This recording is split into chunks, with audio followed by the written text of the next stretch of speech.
Julien est un ingénieur célibataire et sans histoire vivant à plaisir en région parisienne. Lorsqu'à 33 ans, le célibat lui devient trop pesant, Julien s'inscrit à Eurochallenge. Il souhaite rencontrer des femmes étrangères, celles-ci ayant des qualités de cœur qu'il ne trouve pas chez ses compatriotes. Lorsqu'il est mis en contact avec Natalia, ses attentes sont comblées. Natalia, 35 ans, salariée, est une courageuse Ukrainienne qui rêve d'amour, de famille et de partage.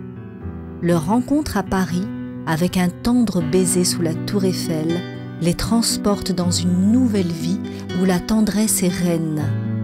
Aujourd'hui, le couple bouillonne de projets. Partir à Venise, construire leur maison, avoir des enfants. Bref, avec Natalia, c'est bien fini du Julien qui rêvait sa vie. Maintenant, avec Natalia, il vit ses rêves.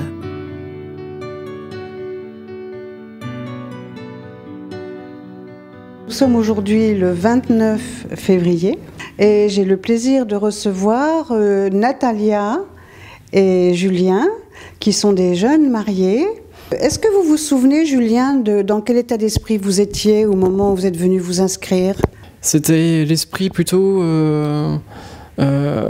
de la découverte. Je ne sais pas trop comment que ça allait se passer. C'était un peu le flou. Et puis la personne qui m'a reçu m'a vite rassuré et puis était bien finalement. Je voulais savoir, Julien, si vous étiez à la recherche du bonheur. Oui, tout à fait. Bien sûr. Quand on s'inscrit, c'était bien sûr à la recherche du bonheur. Natalia, pourquoi avez-vous orienté votre recherche de cœur en direction d'un monsieur français? C'est histoire longue. Tu veux que je réponde à ta place? Oui. On va dire que c'est une histoire de cœur pour la France et pour Paris.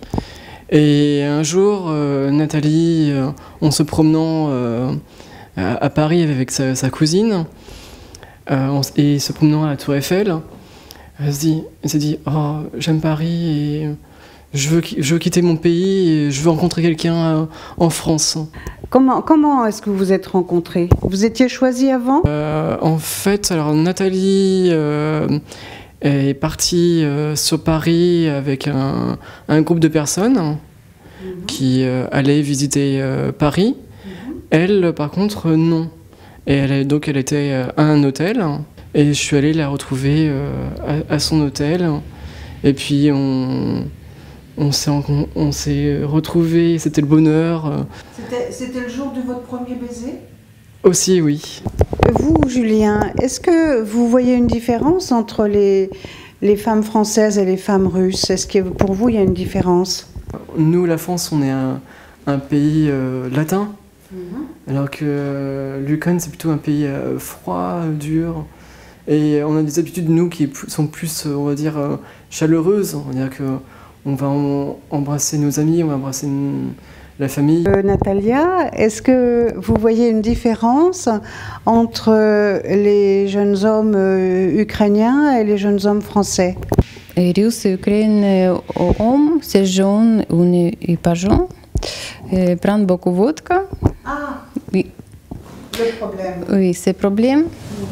C'est problème en famille et c'est problème pays. Vous pensez que nous sommes des gens importants pour vous, c'est-à-dire qu'on a joué un rôle dans votre vie? Oui, quelque part, bien sûr. Votre rôle était important. C'est quand même en faisant appel à votre agence, c'est par vos courriers et vos sélections qu'on a pu se rencontrer. Bien, écoutez, nous, toute l'équipe d'Eurochallenge est très heureuse de vous féliciter pour votre réussite et nous vous souhaitons du bonheur jusqu'à la fin de vos jours.